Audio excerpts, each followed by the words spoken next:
नमस्कार, Manoj Tiwari talk show में आपका स्वागत है। आज मेरे साथ युवा उद्योगपति विदुप अग्रहरी जी हैं, जो केवल उद्योगपति ही नहीं, आप नेता भी हैं और आप ऐसे नेता, पहले नेता हैं जो इलाहाबाद, चित्रकूट और बांदा तीनों जिलों को जो है रिप्रेजेंट करते हैं। साथ में आप गायक भी हैं, आपके एल्बम भी आ चुके हैं। आज युवा उद्योगपति विदुप अग्रहरी जी से राजनीति पर, उद्योग जगत पर और कुछ कला संस्कृति पर बात करते हैं। पिताजी, आपका हमारे टॉक शो में बहुत बहुत स्वागत है। धन्यवाद। सबसे पहले तो मेरा सवाल यही है कि आप एक उद्योगपति हैं, आज की तारीख में उद्योगपतियों की क्या समस्या?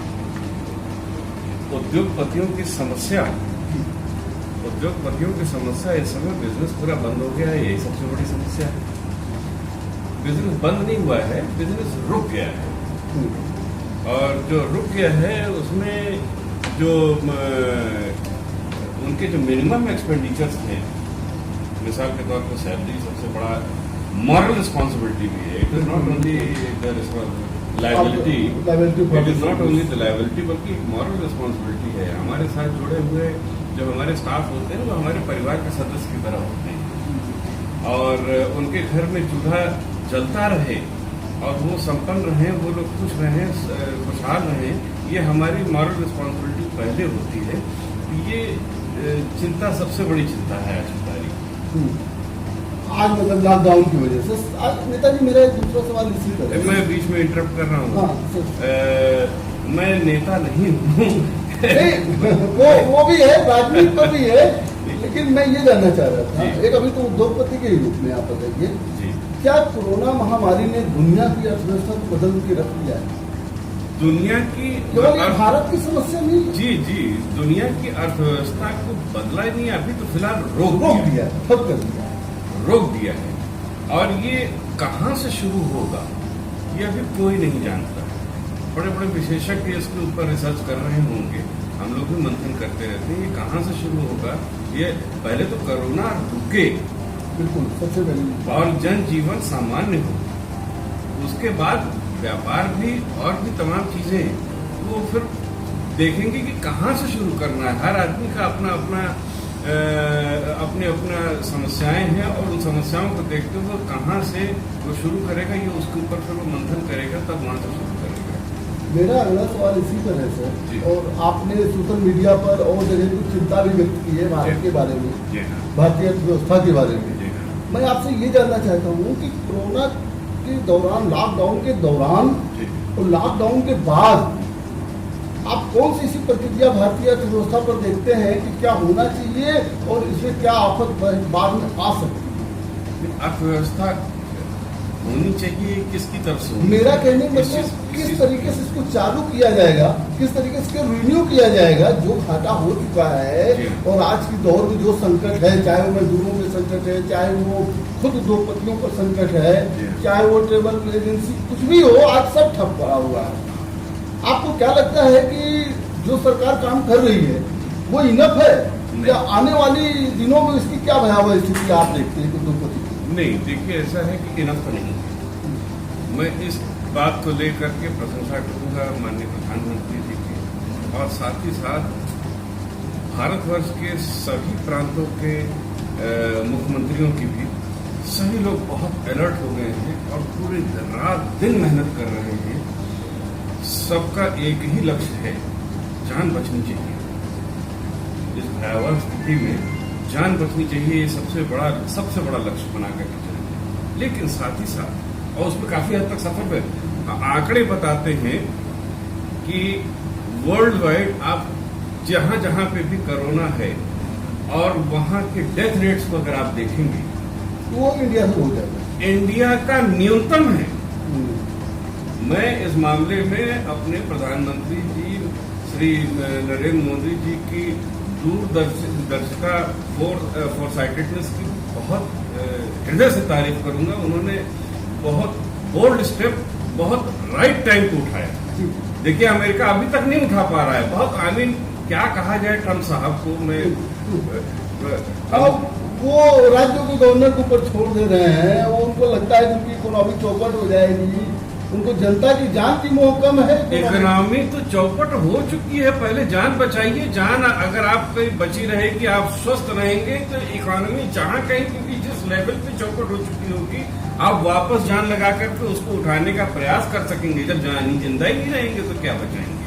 लेकिन जो अभी आप इकोनॉमी के बारे में अगर बात कर रहे थे, तो इकोनॉमी की तरफ अभी ध्यान सरकार बिल्कुल नहीं दे रही है, और ये इस तरफ ध्यान देना बहुत जरूरी है। आज हम कभी ये सुनते हैं कि बिजली 3 महीने का एवरेज निकाल करके चार्ज करेगी। आप ये बताइए, सैलरी देने के लिए तो सरकार ने सबको कह दिया कि सबको आपको सैलरी देते रहना है। हम भी देना चाहते हैं और पूरा प्रयास करेंगे, जहां तक हो सकेगा हम वहां तक देंगे, जहां तक हो सकेगा हम वहां तक देंगे। लेकिन ये मॉरल रिस्पॉन्सिबिलिटी सिर्फ हमारे ऊपर ही है। मॉरल रिस्पॉन्सिबिलिटी सरकार को भी अपने ऊपर थोड़ी बहुत तोड़नी चाहिए। बिजली अगर कंज्यूम नहीं हो रही है तो मिनिमम चार्जेस हमसे क्यों लिए जा रहे हैं? अभी तक कोई नोटिफिकेशन नहीं आया है इसका, जो कि आना चाहिए। 3 महीने का एवरेज आप पीक सीजन का लगा रहे हैं, वो भी आपने दिसंबर, जनवरी, फरवरी का आपने एवरेज निकाल रहे हैं और चार्ज करेंगे जिस समय बिजनेस एकदम बंद हो गया, सारी फैक्ट्रियां बंद हो गई हैं। आप एवरेज, जब आमदनी नहीं हो रही है, प्रोडक्शन नहीं हो रहा है, बिजली का एवरेज वहां पे चार्ज क्यों किया जाएगा? कहने का मतलब कि ये सब सर्विसों की 3 महीने का पूरा माफ होना चाहिए। भाई आप तमाम क्या बोलते हैं व्यापारिक संगठनों ने अपनी तरफ से अपील की है, सोशल मीडिया में भी कई जगह आया है, कई लोगों ने अपने लेटर पैड में दिए, साहब एज पर एक्चुअल चार्ज करें। हम ये नहीं कह रहे कि आप माफ कर दें, लेकिन जो हम यूज कर रहे हैं, सब बिजली पंखा चल रहा है, तो इसका हम देने के लिए तैयार है। लेकिन आप तो चार्ज करने जा रहे हैं कि सब मिनिमम चार्जेस हम लगाएंगे। कॉमर्शियल और इंडस्ट्रियल पे आप जो है मिनिमम चार्जेस लगाएंगे। क्यों लगाएंगे? मत लगाइए। ये एक तो आमदनी कहीं से हो नहीं रही है। आमदनी हो तो सबसे पहली प्रायोरिटी उसको सैलरी देना है। उसके बाद गवर्नमेंट की जो भी टैक्सेस हैं, अभी इंटरेस्ट के ऊपर आया है, EMIs के ऊपर, कि EMI डिफर कर दी गई, टाल दी गई। हाँ, EMI डिफर कर दी गई, लेकिन इंटरेस्ट नहीं बंद किया। अब 3 महीने तक आपने EMI को अगर जो डिफर किया है, उन 3 महीने पे आपकी जो इंटरेस्ट चार्ज हो रहा है, उसको आप जो है कंपाउंडिंग कर दे रहे हैं। अगर आप इंटरेस्ट कैलकुलेशन अगर आप जानते होंगे तो सिंपल इंटरेस्ट होता है, कंपाउंड इंटरेस्ट होता है। तो आप उसकी उस इंटरेस्ट अमाउंट को प्रिंसिपल अमाउंट के साथ जोड़ करके और उसके ऊपर दोबारा इंटरेस्ट आप चार्ज करने जा रहे हैं। इसको बहुत ही गंदी लैंग्वेज में गिरे पे 4 लात मारना कहते हैं। ऐसे ये भाई आप इस पीरियड में आप EMI विदाउट इंटरेस्ट कर दीजिए, EMI चार्ज करिए, विदाउट इंटरेस्ट कर दीजिए। This will be beneficial for them. हाँ भाई, कहीं से आमदनी नहीं हो रही है, मनी जनरेशन कहीं से नहीं हो रहा है, कहां से ला करके देगा व्यापारी? इसके बारे में छोटी छोटी कंट्रीज 10-10 लाख करोड़ के पैकेजेस बिजनेस हाउसेस के लिए उन्होंने बना लिए। हमारी कंट्री में अभी सिर्फ 1 या 1.5 लाख करोड़ का पैकेज बना है। 10-10 लाख करोड़ के पैकेज 1.76 लाख करोड़ रुपया तो जारी किया जी, 1.76 लाख करोड़ रुपए की जारी किया। इसका बाइफर्केशन अब तक तो नहीं आया। तो गरीबों के खाते में नहीं, इसका बाइफर्केशन जो है गरीबों के खाते में आपने डायरेक्ट डाल दिया। What about the business houses who are paying huge taxes? उनको क्या रिलीफ? उनको क्या आप रिलीफ दे रहे हैं? आप मैं बहुत अफसोस के साथ जो है मुझे कहना पड़ा, मैंने DM के यहाँ उनकी मीटिंग मैंने अटेंड की थी, वहां पे मीडिया के लोग भी थे। उद्योगपतियों की मीटिंग नहीं थी, उसमें जो लोग एसेंशियल सर्विसेज के बिजनेस में जो लोग हैं उनको बुलाया गया, ताकि एसेंशियल सर्विसेज का डिस्ट्रीब्यूशन जो है उसका वितरण सुचारू रूप से होता रहे। और उसमें छोटे छोटे दुकानदारों को जिस तरीके से ब्लैक मार्केटर बोला गया, मैं क्षमा चाहूंगा, ये बताइए मार्केट रेट से अधिक रेट का गेहूं एफसीआई ने हम लोगों को क्यों दिया? हमने डीएम साहब से इस बात को रखा तो उन्होंने कहा कि देखिए ऐसा है कि इसमें हम लोग कुछ नहीं कर सकते हैं, आप ये इसको लेकर के आप सिर्फ खुश हो जाइए कि बिना ई टेंडरिंग के आपको गेहूं मिल गया। अरे साहब, ई टेंडरिंग कर दीजिए ना। आप ये एहसान हमारे ऊपर लाद रहे हैं और हमको ब्लैक मार्केटिंग कह रहे हैं, और एफसीआई क्या कर रहा है? वो खुद महंगा दे रहा है। और एफसीआई क्या कर रहा है, जो कि सरकारी संस्थान है, वो मार्केट रेट से महंगा दे रहा है। हम लोगों ने तो सरकार का जॉब वर्क कर दिया। हमको उन्होंने गेहूं किया, हमने उनको एडवांस पेमेंट दे करके गेहूं उठाया और उसके बाद मार्केट में हमने आटे की सप्लाई कर दी, और वो सस्ती नहीं हुई। लांछन हमारे ऊपर ही लगा कि सस्ता मार्केट जो है आटा क्यों नहीं बेचा है, लांछन हमारे ऊपर लगा दिया। एफसीआई के ऊपर किसी ने क्वेश्चन नहीं किया कि आपने मार्केट रेट से, जो कि आपकी अनाज मंडी में जो गेहूं मिल रहा है उससे महंगा आपने क्यों दिया? मुख्य समस्या व्यापारियों की जस की तस बनी हुई, बल्कि उससे कोई भी सरकारी विभाग, चाहे केंद्र का हो चाहे किसी भी राज्य का हो, इस तरफ तो आंख खोल करके देखना पसंद ही नहीं कर रहा है। हमको इस बात का लेकर के बहुत दुख है, और मैं अपनी पीड़ा आपके माध्यम से बताना चाहता था, मैंने बता दी। जी जी। अरे आपको क्या लगता है कि कोरोना महामारी की वजह से जी आने वाले समय और भी बदतर होंगे, या जो है अब जो स्टेप्स गवर्नमेंट उठा रही है इससे सहूलियत? गवर्नमेंट को की जो भी स्टेप्स गवर्नमेंट जो स्टेप्स उठा रही है, प्लस साथ ही साथ जो रिपोर्ट्स हम मीडिया के माध्यम से पढ़ रहे हैं। मेरा इसी में एक और जोड़ लीजिए सर, जैसे कि क्या लॉकडाउन करना ही एक इलाज है? लॉकडाउन उठने के बाद फिर नहीं, लॉकडाउन के अलावा और कोई इलाज नहीं। लॉकडाउन के अलावा भाई, लॉकडाउन से ही सोशल डिस्टेंसिंग होगी। आप अगर लॉकडाउन खोल देंगे तो सोशल डिस्टेंसिंग खत्म हो जाएगी, और जब खत्म हो जाएगी तो आप कोरोना को कंट्रोल कैसे करेंगे? क्योंकि ये टच से फॉरवर्ड हो रहा है। How long this will be? जब तक कोरोना जिंदा है, और कोरोना को मारने के लिए अभी कोई मेडिसिन नहीं पैदा हुई है, अभी तक इसके टीके नहीं बने हैं, और जब टीके बनेंगे तो उसमें उसके एक्सपेरिमेंट्स वो कम से कम उसमें 1 साल लगेगा। सर, यही मैं बात कर रहा था कि मीडिया की रिपोर्ट ये है, CNN और तमाम चैनलों की रिपोर्ट ये है कि इसमें 2 से 3 साल लग सकते हैं। हम तो मिनिमम 1 साल बता रहे हैं, हो सकता है ज्यादा। कोई अर्थव्यवस्था 3 साल तक लॉकडाउन रह सकती है। आपके पास और कोई ऑप्शन है? नहीं है। तो ईश्वर के ऊपर आस्था रखते हुए और शासन प्रशासन का कहना मानते हुए सिर्फ लॉकडाउन ही एक रास्ता है, और इसका हम सभी लोगों से जो है हाथ जोड़ करके निवेदन है कि इसका पालन करें। नेताजी, अब चलती राजनीति आते हैं जी। कोरोना का तो सभी लोग दिखा रहे हैं, पूरे विश्व के चैनल दिखा रहे हैं, आपने भी चिंता व्यक्त किया। सबसे पहले तो इलाहाबाद, चित्रकूट और बांदा तीनों जिलों की जनता ये जानना चाहती है कि विदुर पगरहरी जी किस पार्टी के नेता है, किस पार्टी में आस्था रखते हैं? विदुर पगरहरी की अगर आप बात कर रहे हैं तो अभी तो फिलहाल मैं किसी पार्टी में नहीं हूँ, और आज की इस महामारी में, इस इमरजेंसी में भारतीय जनता पार्टी के प्रधानमंत्री जी और चीफ मिनिस्टर साहब अपने योगी आदित्यनाथ जी जिस तरीके से मेहनत कर रहे हैं, उनकी मेहनत में कोई कमी नहीं दिखाई दे रही है, और ईश्वर की कृपा से सफल भी होते चले जा रहे हैं। मैं उनको हृदय से बधाई भी देना चाहता हूँ और शुभकामनाएं भी देना चाहता हूं। सरकार के साथ तो पूरी आवाम है, सरकार के साथ सारे विपक्षी दल भी हैं। आप चित्रकूट, बांदा और प्रयागराज, इन तीनों जिलों से आपके होर्डिंग्स लगता है कि आप तैयारी कर रहे हैं चुनाव लड़ने की। मैं ये जानना चाहता हूँ कि सर कोई एक क्षेत्र आप बताइए। चुनाव लड़ना मेरा लक्ष्य नहीं है, जनता के बीच में रहना मुझे अच्छा लगता है।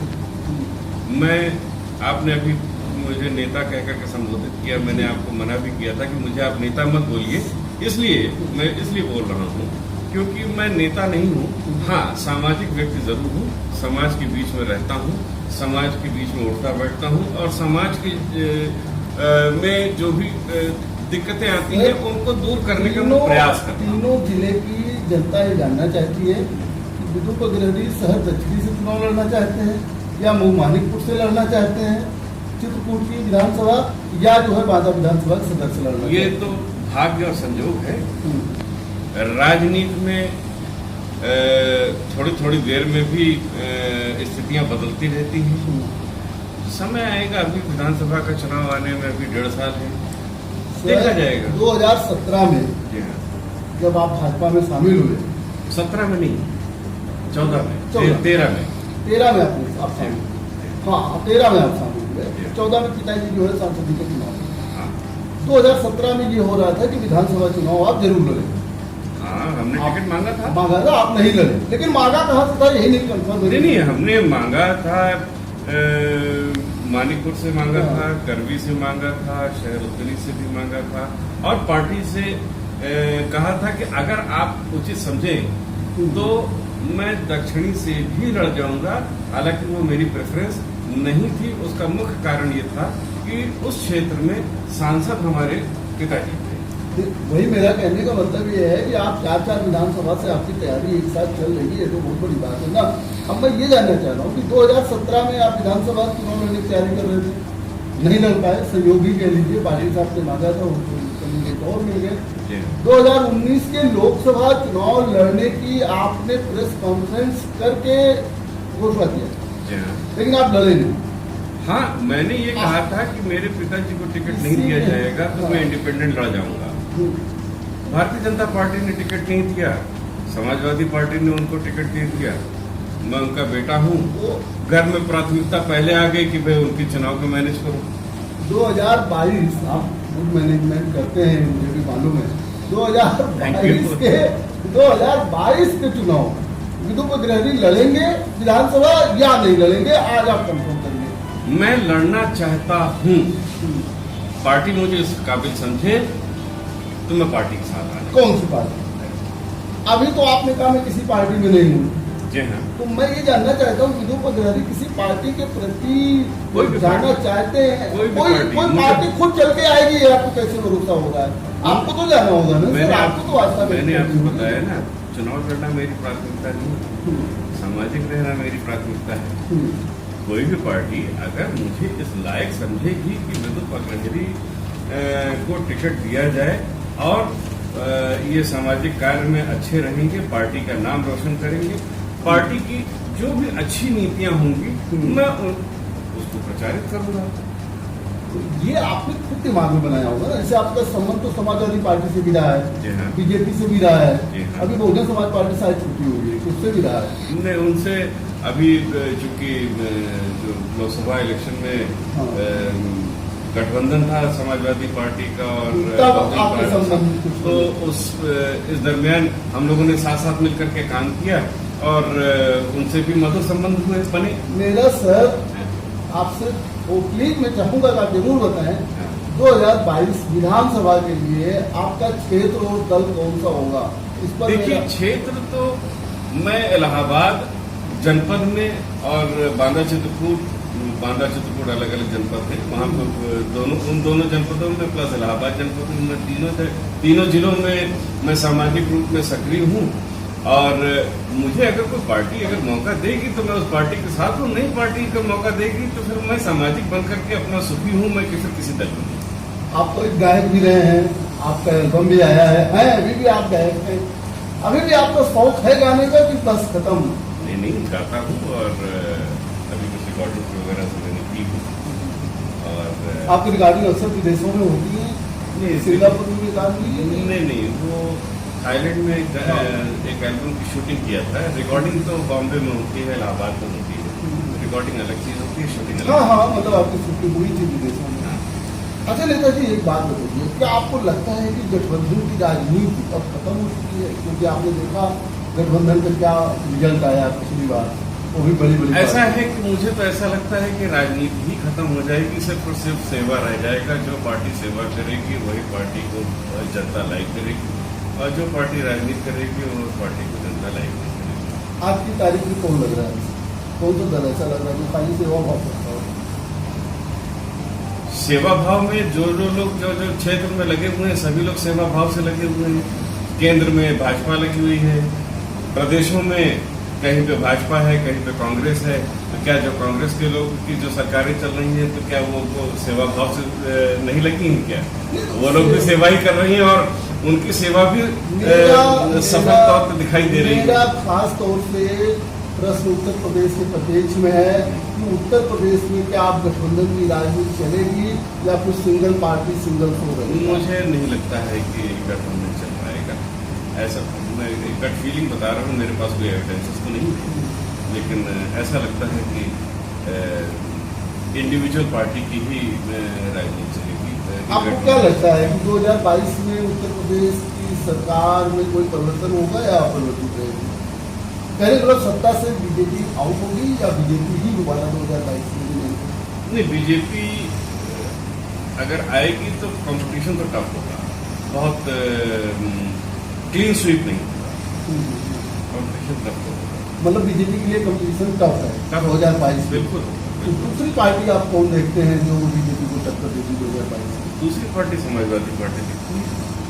मतलब बिल्कुल समाजवादी पार्टी चुनाव लड़ सकती है? वो तो डिपेंड करता है कि पार्टी के मुखिया हमको इस लायक समझते हैं कि नहीं समझते हैं। अभी तक तो फिलहाल नहीं समझा है उन्होंने। आपने बीजेपी में प्रयास किया था, मुझे लगता है सपा प्रयास ही नहीं किया है। 2022 में मौका मिलेगा। और सर आपको बताएं सपा में ही वैकेंसी है, सपा और बसपा में। भाई बीजेपी के तो हर जगह विधायक है, आपको टिकट देने का मतलब अपने विधायक का टिकट काटेंगे। नहीं, ऐसा नहीं है, वैकेंसी खाली है समाजवादी पार्टी में, ऐसा नहीं है। बहुजन पार्टी में भी अगर वैकेंसी खाली है तो ऐसा कुछ नहीं है, वहाँ पे भी उनके पुराने दावेदार तो हैं। दावेदार भी साथ साथ पुराने नेता लोग भी मौजूद हैं, ऐसा नहीं है कि वहाँ पे पुराने कार्यकर्ता मौजूद नहीं है। चलिए मेरा अंतिम सवाल आपसे, आप लोगों से क्या अपील करना चाहेंगे और सरकार से जाके? कि लोगों से इस कोरोना की महामारी में मेरी हाथ जोड़ करके यही निवेदन है कि सरकार ने लॉकडाउन किया है, लॉकडाउन का सख्ती से बहुत ही डिसिप्लिन रूप में सभी लोग पालन करें। आज की तारीख में भगवान, अल्लाह, गॉड अगर कोई है तो सिर्फ और सिर्फ डॉक्टर और मेडिकल सर्विसेज देने वाले जो हैंड्स जो आपकी सेवा में, आपकी जान बचाने में लगे हुए हैं। आज की तारीख में भगवान यही हैं, यही पूजनीय हैं, जो ये गाइड कर रहे हैं। इन्हीं के गाइडेंस पे सरकारें भी नियम कानून बना रही हैं। इनका सख्ती से पालन करें, इनका आदर करें, इनका अनादर ना करें। और जब इनका आदर करेंगे तभी अल्लाह, तभी गॉड, तभी भगवान, तभी जितने भी देवी देवता हैं आपके ऊपर अपना आशीर्वाद बरसाएंगे। आपसे हाथ जोड़ करके यही निवेदन है। सर आप मनोज तिवारी टास्क में भाग लिया, आपको बहुत बहुत धन्यवाद। बहुत बहुत धन्यवाद मनोज जी। अभी आप थे युवा नेता विदुप ग्रहरी, जो बता रहे थे कि सरकार ने लॉकडाउन समय से कर करके बहुत ही अच्छा कदम उठाया है, जिसकी वजह से भारत अन्य देशों की अपेक्षा बचा हुआ है और कोरोना से लड़ने में सक्षम है। आपने अपील भी किया कि सब सरकारी गाइडेंस को माने और डॉक्टरों की बातों को माने, जिससे इस महामारी से हम लोग बच सकें। साथ में विदुप ग्रहरी जी ने यह नहीं बताया कि वो किस दल के नेता हैं और किस दल से चुनाव लड़ना चाहते हैं, लेकिन यदि मौका मिला और पार्टी अच्छी मिली या जो भी मिली तो चुनाव लड़ करके विधायक या सांसद बन करके ये समाज की सेवा करना चाहते हैं। देखते रहिए मनोज तिवारी टॉक शो। आगे भी हम आपको प्रयागराज